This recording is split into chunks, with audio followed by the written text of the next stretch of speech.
నమస్తే, welcome to Zindagi media. నేను ప్రదీప్ రెడ్డి. ఇక మళ్ళీ ఇంకొక గుడిలో శివలింగం ధ్వంసం చేసిరట. వరుసగా ఈ గుడి ధ్వంసాలు అనేవి జరుగుతున్నాయి. మనం హైదరాబాద్లో సికింద్రాబాద్ సైడ్ ఒకటైంది, శంషాబాద్లో ఒకటైంది. దీని మీదనే హిందూ సంఘాలు పెద్ద ఎత్తున ఆందోళన చేస్తున్నటువంటి నేపథ్యంలో తాజాగా షాద్నగర్లో ఇంకొక శివలింగాన్ని ఎత్తుకపోయారంట గుర్తు తెలియని వ్యక్తులు. దాంతో అక్కడ ఆందోళనలు అయితే జరుగుతున్నాయి. మరి వరుసగా జరుగుతున్నటువంటి ఘటనలతోటి హిందూ సంఘాలు అయితే ఆందోళన చెందుతున్నాయి. మరి ఈ ఇష్యూ మీద మనతో మాట్లాడడానికి స్టూడియోకి వచ్చారు బీజేపీ నేత తిరుపతి రెడ్డి గారు. నమస్తే తిరుపతి రెడ్డి గారు. నమస్తే అండి.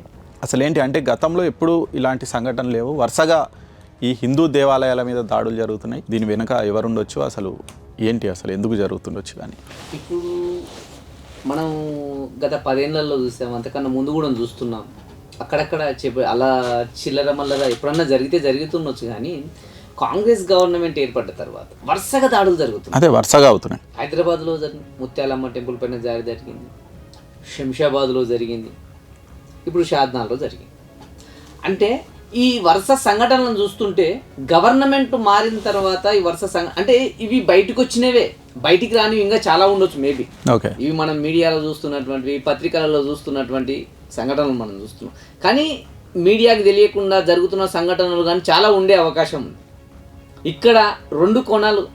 ఒక భద్రతా విషయంలో కానీ మనం ఫెయిల్యూర్ అయినట్టు, ఒక భద్రతా విషయంలో మన సంస్కృతి సాంప్రదాయాలను కాపాడుకునే భద్రతా విషయంలో మనం ఫెయిల్యూర్ అయినట్టు. రెండవది, ఎవడైతే దాడులకు ప్రేరేపిస్తున్నాడో వాని వెనకాల ప్రభుత్వం ఉంది అని చెప్పడానికి ఇది ఒక నిదర్శనం. చాలామంది ఇప్పుడు ఇక్కడ ఈ షాద్నగర్లో జరిగిన సంఘటనను పక్కన పెడితే ముత్యాలమ్మ టెంపుల్ పైన జరిగినటువంటి సంఘటనలో ఒక వ్యక్తిని పట్టుకున్నారు. ఆ వ్యక్తిని ఇప్పటి వరకు ఏం చేసింది ఎవరు చెప్తలేడు. ఆయన మతి స్థిమితం లేదని చెప్పారు కదా. మతి స్థిమితం లేదు. వాడు హాస్పిటల్ ఉన్నాడా, అసలు జైల్లోనే ఉన్నాడా, వాని ఏం చేసిండ్రు, అసలు జరిగినందుకు ఏం జరిగింది అంటే దానిపైన చర్యలు తీసుకోకపోవడం వల్ల శంషాబాద్లో దాడి జరిగింది. శంషాబాద్లో ఉన్నటువంటి దోషులను పట్టుకోకపోవడం వల్ల, పట్టుకున్న వాళ్ళని కోర్టుకు అప్పగించకపోవడం వల్ల, అప్పగించినా వాళ్ళకి శిక్షలు పడకపోవడం వల్ల షాద్నగర్లో జరిగింది. ఎవరు చేశారు షాద్నగర్లో అంటే దొంగలు చేశారా, మతి స్థిమితం లేనటువంటి వ్యక్తులు చేశారా, హిందూ చేశాడా, క్రిస్టియన్ చేశాడా, ముస్లిం చేశాడా, నాకు తెలియదు, నీకు తెలియదు. కానీ పోలీసులపై ఉన్నటువంటి ఈ యొక్క బాధ్యతను వాళ్ళు ఖచ్చితంగా ఛేదించగలిగితే, ఒక వ్యవస్థలో ఛేదించగలిగితే, ఒక్కడికి శిక్ష వేయగలిగితే మిగతా వాళ్ళు కామైపోయేటువంటి అవకాశం ఉంది. ఒకవేళ నిజంగానే కావాలని చేస్తున్నటువంటి వ్యక్తులకు ఎవరైతే సహకరిస్తున్నాడో వాన్ని కూడా మనం శిక్షించినాడు ఇవన్నీ ఆగిపోయేటువంటి అవకాశం ఉంది. రాబోయే ఎలక్షన్స్లో ఒక ప్రాపగండ సృష్టించి, ఒక భయాందోళనకు గురి చేసి, ఇక్కడ ఉన్నటువంటి వాటి మొత్తాన్ని దారి మళ్లించి ఆ యొక్క ఎలక్షన్స్లో ముందరికి వెళ్ళాలనే ఉద్దేశంతో ప్రభుత్వం ఏమైనా ఆలోచిస్తుందా, ప్రభుత్వం వాళ్ళ సాయాన్ని తీసుకోవడానికి ఏమైనా ప్రయత్నిస్తుందా అనేటువంటిది కూడా మనకు తెలియదు. ఏం జరిగినా మనం ప్రభుత్వాన్ని విమర్శిస్తున్నామని చాలా మంది అంటున్నారు. గుళ్ళ బాధ్యత అనేటువంటిది ప్రస్తుతానికి ప్రభుత్వం చేతిలో ఉన్నటువంటిది, రాష్ట్ర ప్రభుత్వం పరిధిలో ఉన్నట్టు. మసీదులకు సంబంధించి దాడి జరిగినప్పుడు, చర్చిలకు సంబంధించి దాడి జరిగినప్పుడు మీ స్పందన అనేటువంటిది ఎంత స్పీడ్గా ఉంటుందంటే హుటాహుటిన జరిగేటువంటి అవకాశం ఉంటుంది. ఎక్కడో పల్లెటూరులో ఒక ఉట్కూరులో ఒక సంఘటన జరిగింది. అప్పట్లో రాళ్ళు విసురుకున్న సంఘటన. ఆ సంఘటనలో ఊరు మొత్తం పోలీసులు నిండిపోయిండ్రు. మొన్న లగచెలలో సంఘటన జరిగింది. ఊరు మొత్తం పోలీసులు నిండిపోయారు. గుళ్ళ పైన దాడులు జరుగుతున్నప్పుడు పట్టుకోవడానికి ఎందుకు ఒక కానిస్టేబుల్, ఒక ఎస్ఐ, ఓ సిఐ ఎందుకు తీవ్రమైన చర్యలు తీసుకోకపోతున్నారు? అంటే ప్రభుత్వం నుంచి స్పష్టమైనటువంటి అధికారాలు దీనిపైన ఏమైనా చెప్పాలా, ఏమైనా ఇవ్వాలా, లేక జరుగుతున్న సంఘటనలను ప్రోత్సహించాలని ఇవ్వట్లేదా? ఇక్కడ ప్రతి ఒక్క హిందూ సమాజం అనేటువంటిది దీని గురించి ఆలోచించాల్సిన అవసరం ఉంది. మనం ఈరోజు రాష్ట్రంలో ఉన్నటువంటి ఎటువంటి వ్యక్తులకు మనం ఈ యొక్క ప్రభుత్వాన్ని అప్పజెప్పామో ఆలోచించాల్సిన అవసరం ప్రతి ఒక్క హిందూ పైన ఉంది. మన దేశం ఉన్నదే సంస్కృతి సాంప్రదాయాలతో, కొన్ని వేల సంవత్సరాల నుంచి సంస్కృతి సాంప్రదాయాలతో విలసిల్లుతున్నటువంటి దేశం. ఆ దేశాన్ని ప్రపంచంలోనే అగ్రగామిగా నిలబెట్టాలని, ఈ యొక్క సంస్కృతి సాంప్రదాయాలను చూపించి అగ్రగామిగా నిలబెట్టి ముందుకు నడిపించాలనేటువంటి ఉద్దేశంతో హిందూ నాయకులు కానీ, బీజేపీ గవర్నమెంట్ కానీ ప్రయత్నిస్తుంది ప్రస్తుతానికి ఈ దేశం కోసం.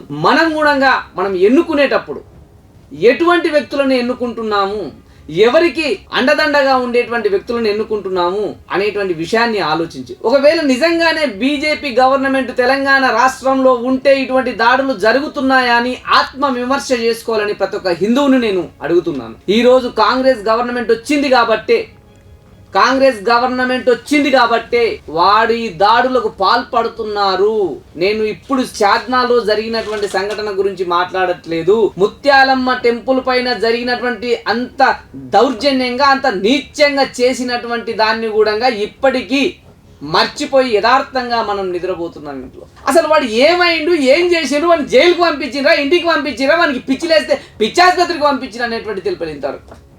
పోలీసులు కనీసం పిచ్చాసుపత్రికే తీసుకెళ్ళని చెప్పాలి కదా. అసలు ఎక్కడున్నాడు వాడు? అసలు వాడిని మేపుతున్నారా? బిర్యానీలు ఇచ్చి మేపుతున్నారా? కనీసం జరిగినటువంటి సంఘటనలు వాడు పట్టుకొని వానికి శిక్ష పడితే మిగతా దగ్గర కూడా సంఘటనలు ఆగిపోయేటువంటి అవకాశం ఉంది. ప్రభుత్వం ఆ దిశగా చర్యలు తీసుకోవాలని కోరుతున్నాను. ఓకే, అంటే ఇప్పుడు కాంగ్రెస్ ప్రభుత్వ వైఫల్యమే అంటారు దీని మీద. మరి గతంలో అంటే కేసీఆర్ గవర్నమెంట్లో జరగలేదు కదా ఇవన్నీ? కేసీఆర్ గవర్నమెంట్లో జరగలేదనే చెప్తున్నాము. కాంగ్రెస్ గవర్నమెంట్ వచ్చిన తర్వాత ఎవరికి చేయాలనిపిస్తుందో ఆలోచించండి ప్రజలారా, ఆలోచించండి హిందువులారా అని చెప్తున్నాను. ఓకే, కాంగ్రెస్ గవర్నమెంట్ వచ్చిన తర్వాతనే ఈ సంఘటనలు జరుగుతున్నాయి కదా. కాంగ్రెస్ గవర్నమెంట్ వచ్చిన తర్వాతనే ఈ గుళ్ళు ధ్వంసం అవుతున్నాయి కదా. కాంగ్రెస్ గవర్నమెంట్ వచ్చిన తర్వాతనే విగ్రహాలను ధ్వంసం చేస్తున్నారు. అంటే ఇదంతా ఒక కుట్ర అని ఎందుకు అనుకోవద్దు? అంటే కాంగ్రెస్ ప్రభుత్వం మీద కావాలని ఎవరైనా చేస్తున్నారేమో. కుట్ర చేస్తున్నారు సార్. ఆ కాంగ్రెస్ గవర్నమెంట్ పైన కుట్ర చేస్తున్నటువంటి వ్యక్తులను పట్టుకోవాల్సిన బాధ్యత కాంగ్రెస్ గవర్నమెంట్ పైన ఉంది. కాంగ్రెస్ పోలీసు ఇప్పుడున్నటువంటి పోలీస్ వ్యవస్థ పైన ఉంది. ఇప్పుడున్నటువంటి ఇంటెలిజెన్స్ వ్యవస్థ పైన ఉంది అని చెప్తున్నాను. ఇంటెలిజెన్స్ నా జేబులో నీ జేబులో ఉందా? కాంగ్రెస్ గవర్నమెంట్ చేతుల్లోనే కదా ఉన్నది. రేవంత్ రెడ్డి గారి చేతుల్లోనే కదా హోంశాఖ ఉన్నది. అవును, హోంశాఖ పక్కకిస్తే ఇబ్బందులు అయితే అనే ఉద్దేశంతోనే కదా తనతోనే పెట్టుకున్నాడు. వాళ్ళనే చెప్పమని చెప్తున్నాను, నేను వాళ్ళనే అడుగుతున్నాను. ఇవన్నీ దాడులు ఎందుకు జరుగుతున్నాయా? మీ పైన కుట్ర చేయడానికి ఇవన్నీ దాడులు జరుగుతున్నాయో చూసుకోండి అని హెచ్చరిస్తున్నాను కదా. ఓకే, మా హిందువులను అదే విధంగా హిందువులను కూడా నేను హెచ్చరిస్తున్నాను కదా. రాబోయే కాలంలో ఒక హిందువు మన సంస్కృతి సాంప్రదాయాలను కాపాడటానికి, మన గుళ్ళను కాపాడటానికి, గుళ్ళ గురించి మాట్లాడటానికి ఓట్లు లేకపోతే మన దౌర్భాగ్యమైన పరిస్థితి ఈ విధంగా ఉంటుందని మన హిందువులను కూడా హెచ్చరిస్తున్నాను కదా. పరిస్థితి చేజారిపోకన్నా ముందే ఎవరినైతే పట్టుకున్నావో, ఆ యొక్క వ్యవస్థలో ఎవడైతే ఉన్నాడో, ఆ యొక్క దాడిలో ఎవడైతే ఉన్నాడో, వాని వెనకాల ఎవడైతే ఉన్నాడో వాని శిక్షిస్తే ఇటువంటి సంఘటనలు పునరావృతం కావనేటువంటి ఉద్దేశంతోనే ఈ వీడియోలు చేస్తున్నాము. ఈ విధంగా మాట్లాడుతున్నాం. మనం రేవంత్ రెడ్డి గారి పైన నాకేం కోపం లేదు, కాంగ్రెస్ గవర్నమెంట్ పైన ఏం కోపం లేదు. కానీ మా గుళ్ళ పైన దాడులు జరుగుతున్నాయా, నీ ప్రభుత్వం పైన కుట్ర జరుగుతున్నాయా చూసుకోవాయా అని చెప్తున్నాం, హెచ్చరిస్తున్నాం. చూసుకోవాల్సిన బాధ్యత రేవంత్ రెడ్డి గారి పైన ఉందని చెప్తున్నాం అంతే. ఓకే, మరి ఒక హిందూ బంధువుగా బీజేపీ నేతగా మరి ఇవి అరికట్టడానికి మీరేమైనా చర్యలు తీసుకుంటున్నారా అసలు? సార్, ఒకటి అరికట్టేటువంటి కాపాడుకోవాల్సిన బాధ్యత హిందువుల పైన ప్రతి ఒక్కరి పైన ఉంది. కాపాడుకోవాలి సంస్కృతి సాంప్రదాయాలను, గుళ్ళని, గోపురాలని, విగ్రహాలను కాపాడుకోవాల్సిన బాధ్యత ఉంది. ఆ కాపాడుకోవాల్సిన బాధ్యత ఉంది కాబట్టే ఈ విధంగా మాట్లాడుతున్నాము.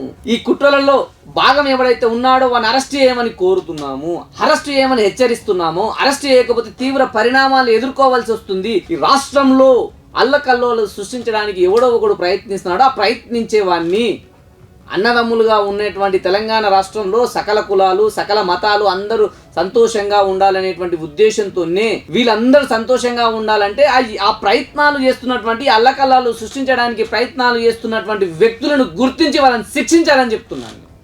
ఓకే, అది తిరుపతి రెడ్డి గారు చెప్తున్నారు.